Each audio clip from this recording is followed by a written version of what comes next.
Okay.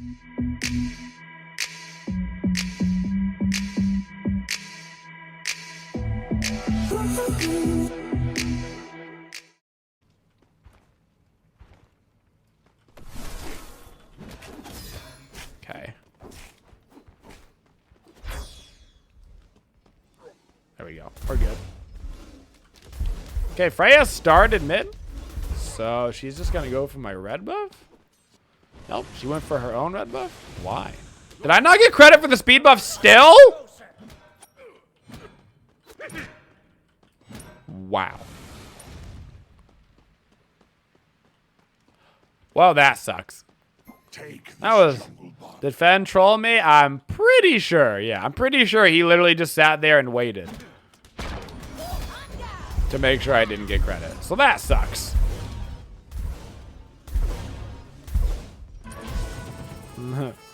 So that sucks. Alright, a slow-mo transfer into an owl would be better. It would be, but we don't, unfortunately, you know, we don't have that option yet. One day in Smite. One day.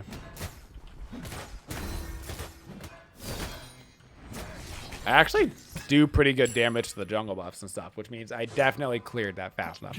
How much the base damage on this? 100 base damage? Yeah, he trolled. I was like, maybe Fafnir just doesn't do any damage. Nah, man, that's actually a lot of damage. Like, look at that. It's pretty sick. So. Freya clear still doesn't disappoint. Freya is actually still good at the end of the game. I played a game of Freya the other day. She's actually not complete garbage. Her early game is just not good. But to be fair, she's against a Fafnir middle, so like it's kind of the best case scenario for a Freya. You know? Like if I'm a Freya, I say I sure hope they have a Fafnir mid on the enemy team. Like that's my first thought process. Like wouldn't it be sweet if if they just had a Fafnir mid. Now I start to hit really hard at level 9. Level 9 is when Fafnir damage actually starts to hit disgustingly hard. And that's not a meme. That's just like his actual power spike. Why do I know that? Because I've played way too much damage Fafnir in my life. Way too much. And eventually, my disarm on my 3 is going to super annoy this Freya. So. Yank right lane.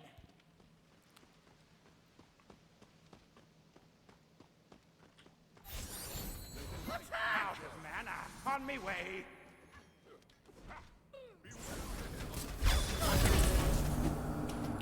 Did my...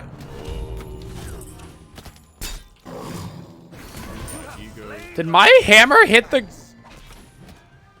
Ganesh in the dash, but then not stun him because I was dashed? Or did I feel like I saw this. Did I miss? I thought I saw the spell effect of it hitting. It did. That was weird. Shouldn't it have stopped his dash if I hit him? But it didn't stop his dash. He just kept stunning me. That was really weird. That was really weird. What's up, baby?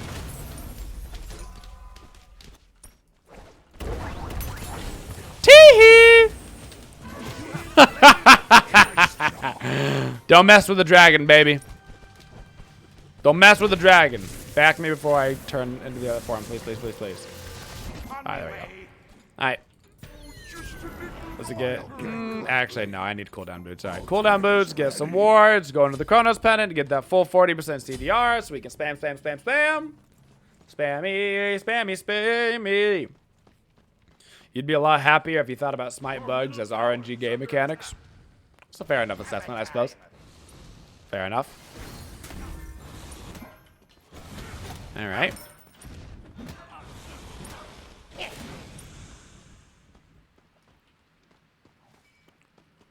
You approve of my mid lane god choice? I'm sure you do, friend. I'm sure you do. So. I ain't even level 9. I haven't even hit my power spike. So. An enemy has been slain. Nice job. It's coming. Gank middle lane. It'll get here eventually. I did have a good weekend, dude. I've had two really good weekends in a row, actually. In a row. Looking for the fry out. Whoop. Oh, that's a beads, eh? Ganesh all fail. Freya beads. Ganesh meditate. As one does.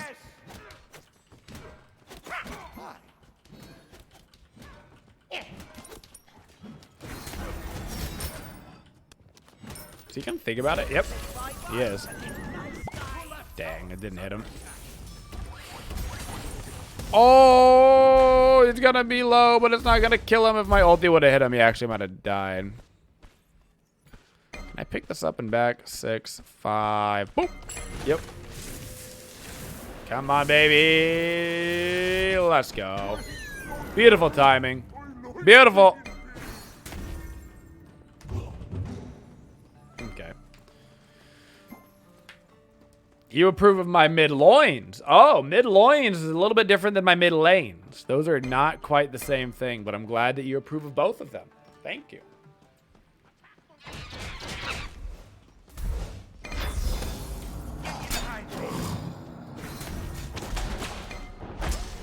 Not quite enough damage to take him out.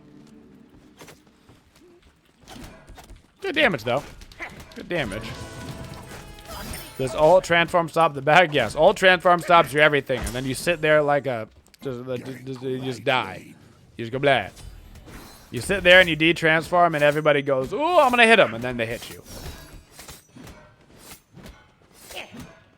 You ever get into board games or D&D? I've got a lot of board games. Big board game fan. I've spent too much money on board games over my life, and I will spend more because I love them. Enemy spotted. Big board game fan. What is a board game if not just a manual video game, you know? Ally has been slain. So.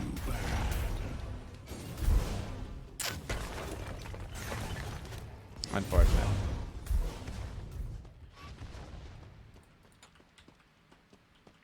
You have the same thing with socks? You think socks are just manual video games?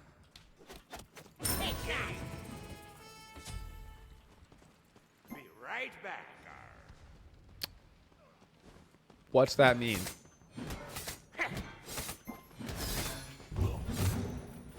So. I did. That was it was the most expensive board game I ever bought. But I did spend $250 on a board game one time. I did kickstart a board game for $250. So. I don't generally do that, but I have done that at one time in my life. I did. That's a fact. Was it worth? Absolutely. You want to hear my favorite story that came from that game? You want to hear my favorite story? I need to go back and play it again. The game is actually really, really hard, and so it's not like we've ever beaten it. But it's very D&D-ish, actually. It's a little bit like D&D Light, I would say. Is probably the best way to explain it. It's more like a designated storyline kind of dealio, and the book is the DM. But it's very in-depth, and there's like a building stage, and like your characters die, and everything. And anyway.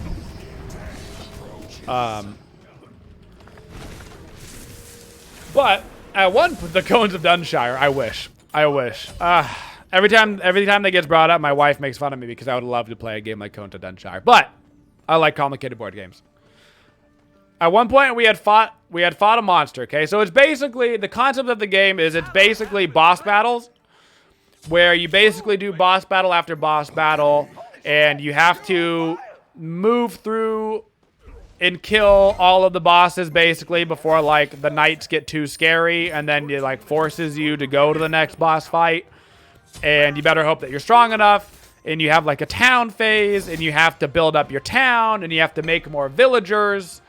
Otherwise, you run out of people as your characters die, and you have to take over other characters, and then they lose their stats. It's a whole thing. It's very, very in-depth. It's very crazy. It's like a combination of, like, Dark Souls and Darkest Dungeon, almost. And it's very fun. But, at one point, we had fought a lion, and we slayed the lion. And my sister, during the process of slaying the lion, had her arm bitten off. So she had completely lost her arm. Your character loses a bunch of stats. You rip your arm off, your figurine, the whole 9 yards. It's gone. She's roasty toasted. So she's just like, she's like, ow, I had my arm bitten off. It hurts. Send help. I can't even swing weapons efficiently anymore. And we are walking back to the town. And on the way back to the town, we took like a little detour. And my father starts to fall off of a cliff. All right? My father starts to fall off of a cliff. And he fell off of this cliff, by the way, because he rolled a 1. He rolled out of a D20, he rolled a 1. I just want, on the record, my father's the worst roller in the history of rolling ever. He is the worst dice roller to ever exist. And so he rolls a 1, and so, you know, we go to the book, and so he not only starts to fall off this cliff, he rolls so poorly that he actually grabs my sister, and she falls down the cliff with him. Okay? Now, after this, they have to roll for damage taken, okay? And so my father, for the first time in his life, rolls a crit. He rolls a D20 and actually miraculously takes 0 damage. My sister, on the other hand, rolls a 1 and loses a leg.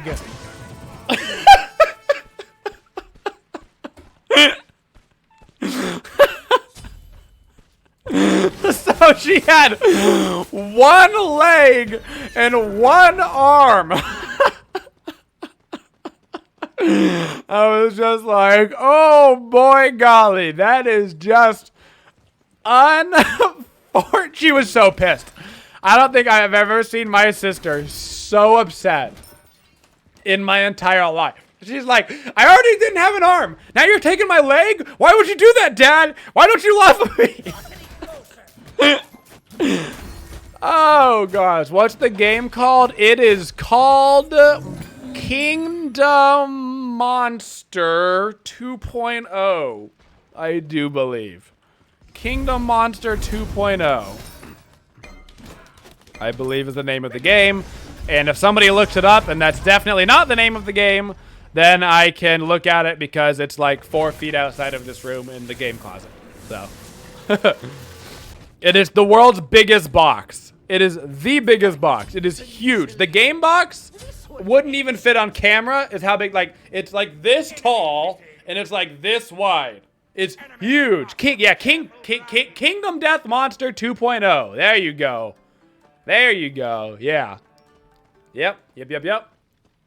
There you go. Great game. Very fun. Very fun. Super hardcore.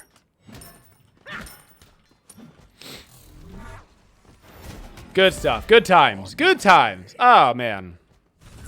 Ultimate is ready. Yeah, it would take a very, very, very long time to play it through the whole thing. Yes, it would. I have not played through the whole thing. I mean, not only would it take a long time to play throughout the whole thing, you genuinely, I mean, the game also wants you to lose, you know? Like, it's not a game that's like, it's a cooperative game, you know? But it's not like everything's hunky-dory, it's gonna be fine game. It's like, you're probably going to lose your first many playthroughs until you really, you know, get the meta going. You know? Thank you, Phil, baby, for the 4 months. Appreciate it. It is unforgiving, as, you know, is shown by the fact that you can just lose your limbs left and right, you know? So. And you can really, don't get attached to your first 5 characters, exactly. And you can really just You can lose characters fast. I mean, we're talking like first battles of the game, you can just be annihilated if you roll poorly. Like right off the bat, you can really get screwed up. So, I love it because I'm a big fan of getting my butt kicked, you know? Love it. Reminds me of childhood. But I love having like hard games to play like that, which is funny because I don't do like Dark Souls and stuff. I actually don't like those video games, but it's more like an MMO almost where like, 'cause I love figuring out PvE with people. I think PvE with friends is fun. I don't really like PvE solo quite as much, you know? I like figuring out boss battles with friends, which is why I think like MMOs are so fun, because somebody's like, oh, I figured this out, and then you're like, oh, I got this figured out, and like that's a bunch of fun. Me sitting there and being like, okay, roll left, roll right, jump, duck, like that's not fun for me. So a board game is basically just like that. Attack middle lane. I love that. Wow, that was ugly. Nobody mentioned it. Nobody mentioned it. Nobody say anything. They'll never know. That's unfortunate. That was a good howdy. Okay. Oh my God. Hi. And you won't play WoW. No, I won't play WoW. I will not. No interest.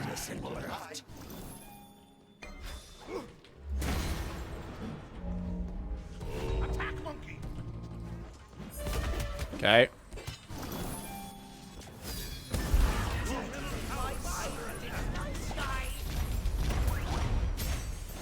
Goodness gracious. What are you trying out here? Top board game you've played / owned aside from Kingdom Death? I'm trying to think of board games that I've had the most fun with. Haunting on Hill House is a fun game. It is a fun game. Ray, you think I don't have House on Haunted? Come on. Come on. Come on, Ray. Let me think. Okay, I need more pen. I actually kind of need anti-heal. Some fun games that are like fun for groups is, yep, got that as well, right, of course. I'm a big fan of,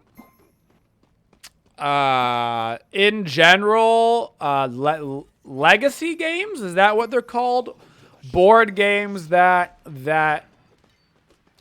after you play them, the rules change for forever, or the board changes for forever. Those types of games are cool, and they've got a lot of different versions of those.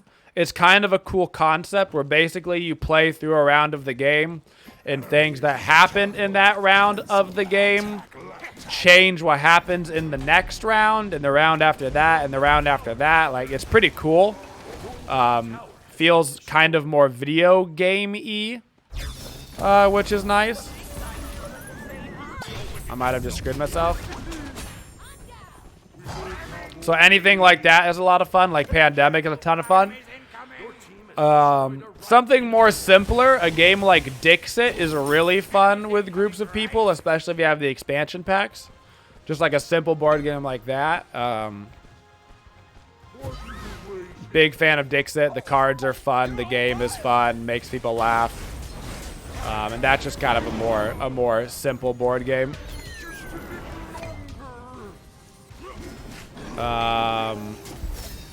There's kind of a cool underrated game. It's kind of in the middle of like complicated and not complicated. But a game called Evolution where you like build your own creature, which is kind of fun, and you like decide how you want to play the game, and you can have your creature be like more scavenger heavy or fight heavy or defense heavy. It's kind of fun. It's a little bit different, but it's kind of fun to make your own creature and like give them spikes and stuff, and then like defend yourself. It's a pretty fun game. It's a little bit different than a lot of other board games that I've played. Yeah, it's kind of like, yeah, it's like Spore. If Spore were like, yeah, it's cool. What else is fun? I've got so many board games, it's hard to remember them all. A lot of times I've been actually historically disappointed in zombie board games. I find that zombie board games tend to end up getting a bit, what's the word I'm looking for? Like similar? Like they kind of all end up sharing a lot of themes. And so if you've played one zombie board game, it's kind of like you've played all the zombie board games. Like, I don't know. Yeah, I've played Dead of Winter. I've played Walking Dead. Like, I've played a lot of different zombie board games.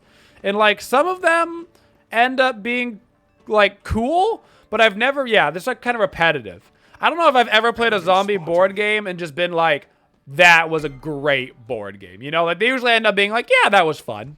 Like, I don't hate them. Like, I'm a big fan of board games in general. Like, it'd be really hard for me to hate a board game. But I never, like, after a zombie board game go, wow, that's the one. You know? So, wow, that was actually a good little combo breaker. Oh, no, that's gonna hurt! Ow! I just got Hanbat's ultied into a Ganeshal combo. And that sucks. But, dude. Ouch. Okay. At least Freya died in the air. But play zombie side. Black Plague, best zombie board game. I have a zombie side game, I'm pretty sure. I'm pretty sure I have it. And I'm pretty sure I didn't love it. So. Pretty sure I thought it was fine. I'm fairly confident. There's just a lot of games like that that I find okay. I'm a big fan of, I like thinker board games too. I'm a big fan of thinking board games. I've got a Sherlock Holmes board game that is incredibly difficult. Incredibly difficult. It's really meant to be played everybody, it's meant to be played like each person individually playing against each other / you're against Sherlock, which is basically like just like the NPC or whatever of the board game itself. But the game is so difficult that we have found that it's a lot more fun to play with it everybody on the same team playing against Sherlock, like playing against the board game.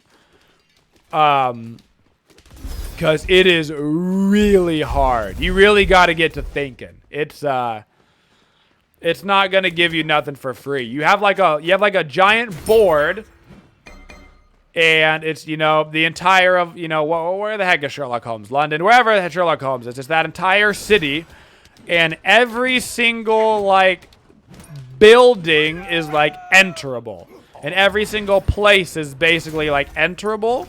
And you have a booklet with all the places, and you have to decide as a team where to, or, you know, or individually, whatever, where you want to go search.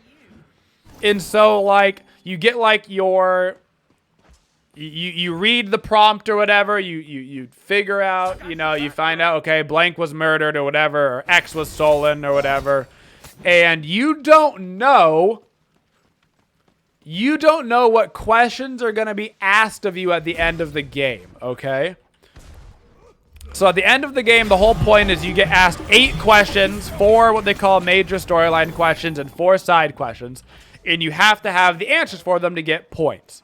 But you don't know what the questions are going to be at the end when you're playing, so you have to gather all the information, remember everything while you're playing, and every progressive place that you investigate takes points away from you because it's taking you longer to figure it out.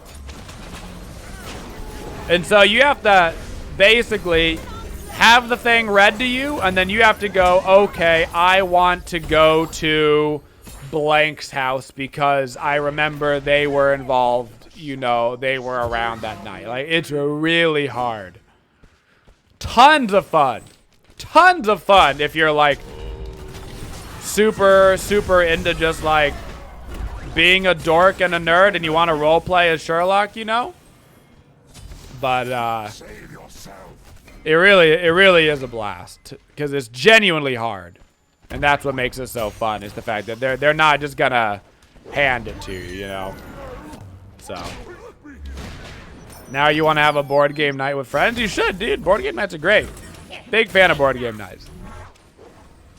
The best part about board game nights, too, is you can have, like, different types of board games with different kinds of friends, you know? What's it called? I could look at it if you really want me to. It's just a Sherlock Holmes board game. It's a Sherlock Holmes board game. I could look it up. I know where it is. It's right there, but... Now you want friends? There you go. There you go. That's the harder part.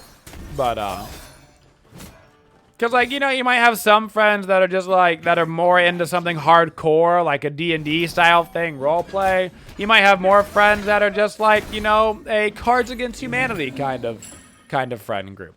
You know, people like different. I like basically all board games. I'll play anything. I'm not super picky, but. So. I'm not super picky. I just like board games. I admit, if I got to choose, I would choose a very complicated board game over a not very complicated board game. Just because that's the nerd that I am. But I'll play whatever. But in my perfect world, I would play a game that has a rule book the size of, you know, a dictionary.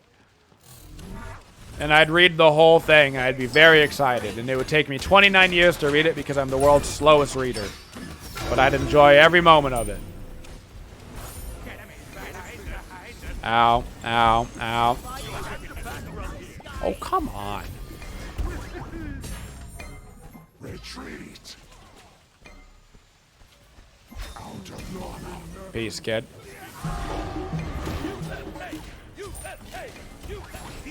How did that not hit you? What?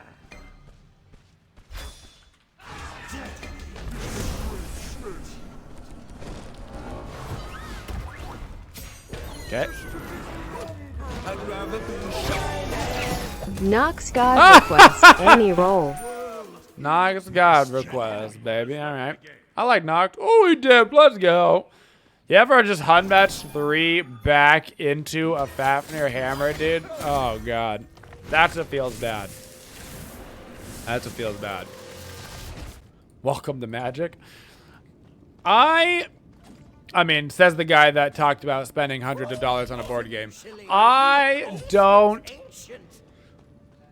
stick away from board games that are subscription board games, is the way I would phrase them.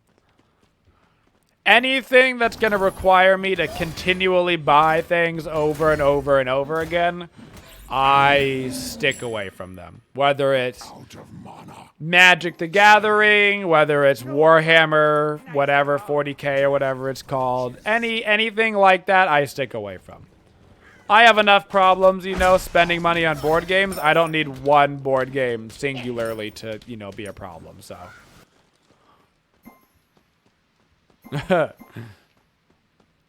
So. I want a artifact, for instance. Yeah, exactly. There you go. Exactly. I want to, if I buy a board game, I want to be able to play the whole board game and have no problem, you know? And I don't mind, like, expansion packs for games, as long as it's not, like, 100 expansion packs, right? Like, I bought, like, 2 card expansion packs for Dixit. They were, like, $5 or something each, and they came with a bunch of new cards, and it makes the game more fun. Like, that's fine, because that's, like, part of the board game, and that's cool. That doesn't bother me. But when there's, like, thousands of dollars worth of, you know, potential stuff, that's when you lose me. That's when you lose me, you know? So.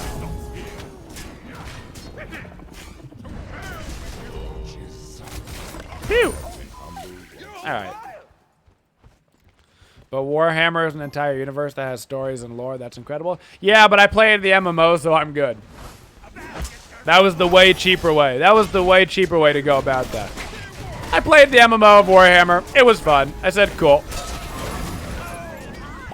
I got to experience some lore. And it cost me, like, you know, $80 or something instead of, like, $8,000. Or $800 or whatever. I've also played Total Warhammer. Yeah, I've played Total War Warhammer at one point. I think we played it on stream, actually.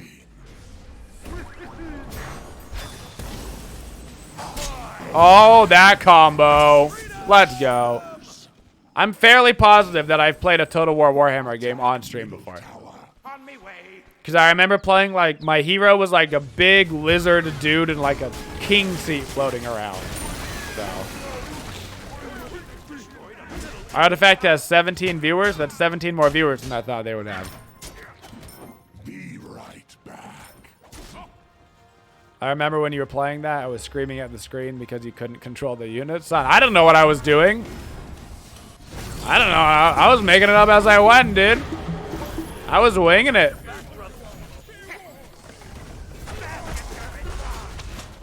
Why is that game so dead? Because they had, well, one, because, you know, I enjoyed the game.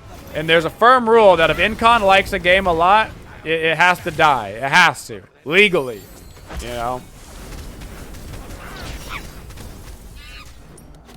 But secondarily, because it had the worst monetization system of any video game of all time. Like, literally ever. It was the most horrific monetization system I've ever seen. And you know what? They got punished for it. They got punished for it. As they should have. As they should have. Which sucks, because the game was actually a blast and it was a lot of fun. And I do enjoy card games, so. I'm a sucker for card games. Like, if a new card game comes out, I'll try it. Because I do love card games. But, you know, I'm not going to play games like Hearthstone that have been out for forever, you know. Just because that's just not the way that I go about it. But, like, Gwen, man, when Gwen came out, loved Gwen. Big fan of Gwen. It just never took off. Otherwise, I probably would have played it more. Big fan of Gwen. Big fan of Artifact when it started. But then all of a sudden it was like, oh, here's the deal. For those that didn't play Artifact that don't know anything about it, card game by Valve. It was actually a very fun game. There was too much RNG, but it was easily fixable. So I think that if the game would have actually been popular, they could have just patched the game and it would have been fine. But basically, you had to buy the game, which, you know, in 2019, we don't buy games anymore. Games are free to play. You had to buy the game, and then once you got in the game, if you wanted to play certain game modes, you had to buy card packs, of course. As is a card game, you buy card packs. Everybody was expecting that, but people weren't expecting to have to buy the game before they bought their card packs. And then there was certain modes within the game that you had to pay to play within the game. So it was a triple-tiered pay system. Triple-tiered. Buy the game, buy the cards, play the game. In order to play certain modes, you had to pay again. It was literally nuts. Now, to be fair, if you were good at the game and you got to win consistently, you didn't actually have to pay to play those game modes because you could keep it going infinitely. But basically, nobody was good enough to do that. Very few people were good enough to just keep it rolling. Also, there was enough RNG in the game to, you know, you could lose because of RNG. You could.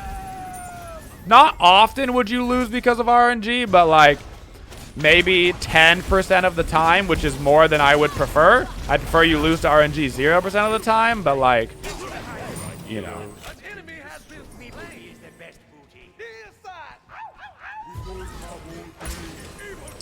So, if they aren't free, they aren't for me. I mean, it's 2019 out here, folks. Games are free to play. You know what I'm saying? If you're a multiplayer game in 2019, you gotta go free to play. And then if you're a card game, whatever, you buy your card packs. If you're a MMO, you let people buy cosmetics or a subscription, whatever. There are plenty of ways to monetize your game. If it's a multiplayer game in 2019, your #1 goal is player base. Player base. Player base. How do you get player base? You make that game so free. So free.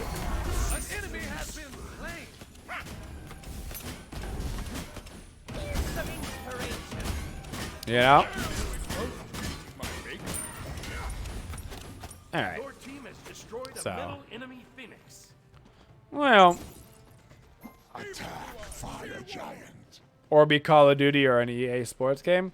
I mean, I'm not saying it wasn't popular and it didn't make a bunch of money because, of course, you know, Call of Duty did, but like,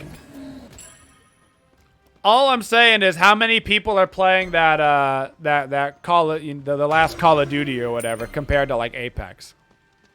What they had like what was it called? The Call of Duty Battle Royale or whatever that people played for a little bit and then immediately stopped playing. Enemy ultimate down. Poof. Blackout, yeah. Yeah. Now, it should be noted, even if you're free to play, you can still screw things up.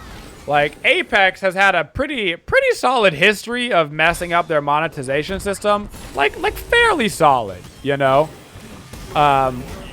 They've had some, like, really borderline terrible artwork that is, like, way too expensive. So, you know, you can have the free-to-play popular game and then still, you know, make things way... Oh, I'm so dead. Who's not knowing you? Any final words for your boy? So. How about they stop making every game a BR? I think you're in luck, friend. I think you're in luck on that front. I think the BR meta is over. I think Apex is the last real battle royale that we'll see. Okay. I think at this point we've kind of gotten the 3. There's really room for like 3 games on Twitch of a genre. There's really room for 3. You've got Fortnite, you got PUBG, and then you got Apex, right? You really got room for 3 things. You've got League of Legends and Dota.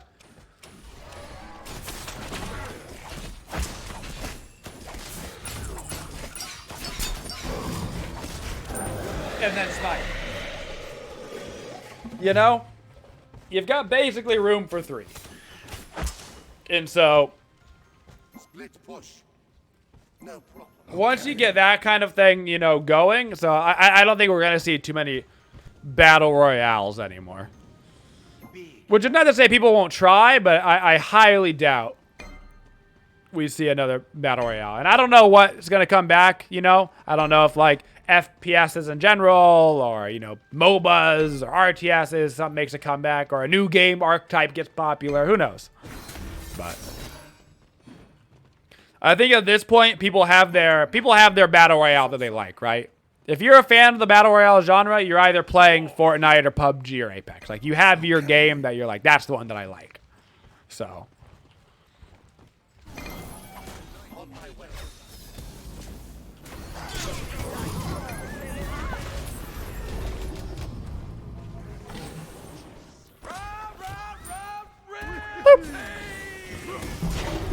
I'm not all. So, imagine Smite Battle Royale. I'm imagining.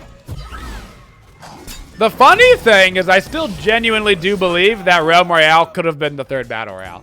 I think it could have been Fortnite, PUBG, and Realm Royale. Honest to God. But thank you, No Tilly, for the 2 months. Maybe keep up the good work. Well, thank you, friend. As long as you stick around, I'll stick around, you know? So. But it always is exciting to see, you know, like, what's going to be the next thing to happen, you know? Like, Battle Royales just, like, weren't a thing until they were. And then they were everywhere, and it was just Battle Royales, and everybody was like, woohoo! But they just, like, before that, they just, like, weren't a thing. The closest thing to Battle Royales was the culling. And nobody liked the culling, except for me. I loved the culling. I loved it so much. But the culling was basically like the first real battle royale. And it died hard. Hard. But it basically was like the genre. It was just like, it was like this far before its time. It was just before its time, and then they screwed up the game royally, but if the original culling would have come out like 6 months later, I think it could have been huge. You know? So. H1Z1 was around for a long time too. Culling was before H1Z1 though. The survival craze was also huge. Yep, there was that huge meta Hey, thank you, Big Willie Baby, for $5 free tip through QuestMode. I found you some free money. Thank you, friend. Thank you, thank you.